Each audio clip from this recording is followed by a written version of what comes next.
શ્રી ગણેશાય નમઃ. જય શ્રી કૃષ્ણ કનૈયા, જય સીતારામ. ખૂબ જ સરસ સાંભળવા જેવું શિવજીનું ભજન.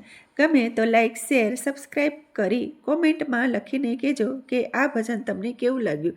અને કોમેન્ટની સાથે સાથે બાજુમાં સ્ક્રોલ કરશો તો હાઈપનું બટન આવશે અને હાઈપ પર કરજો. અને જેને હાઈપનું બટન નથી આવ્યું એને ટૂંક સમયમાં આવી જશે, એટલા માટે ચિંતા ન કરતા. તો ચાલો સાંભળીએ ભજન. કૈલાસમાં શિવજીના મોટા મંદિર છે. કૈલાસ